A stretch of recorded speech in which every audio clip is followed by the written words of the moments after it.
Evening sir, welcome to happy restaurant sir. কি খবৰ sir? এইটো চিকেন নাগেটস এটা দিলে হ'ল। গ্ৰেট চইচ স্যাৰ, কিন্তু একচুৱেলি চিকেন নাগেটস এভেইলেবল নাই স্যাৰ। ক'ত গ'ল? নাই যোৱা নাই, মানে বৰ্তমান নাই স্যার। চিকেন নাগেটস নাই। ক'ত গ'ল? ওলাই গ'ল নেকি? নহয় স্যার, ৰেষ্টুৰেণ্টত মানে এইটো আইটেম এভেইলেবল নাই। আপুনি বেলেগ অৰ্ডাৰ কৰিব পাৰে। কি অৰ্ডাৰ কৰিম বেলেগ? ইয়াতে লিখা আছে ন চিকেন নাগেটস কিমান 180, সেইটো খাম। দি দিয়ক।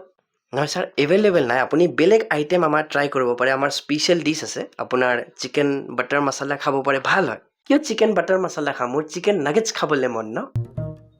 টিউবলাইট কিনিব আহিছোঁ, আপুনি কৈছে বাল্ব লৈ যাওক। ৰাইট কথা নহয়। মানে আপুনি বেলেগ অৰ্ডাৰ দিব পাৰে ছাৰ। এইটো চিকেন নাগেটছ এভেইলেবল নাই ছাৰ, সেইটোৱে মই আপোনাক কৈ আছোঁ। এভেইলেবল কৰি দিয়ক। ইয়াতে লিখা আছে ন চিকেন নাগেটছ। যদি নাই, কিয় লিখিছে? কাষ্টমাৰক বুদ্ধ বনাব?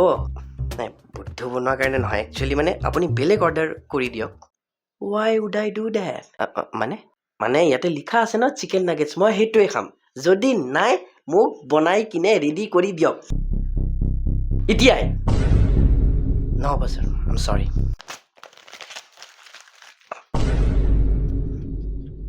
যেতিয়া এভেইলেবল হৈ যাব তেতিয়া মই আহিম, অ'কে।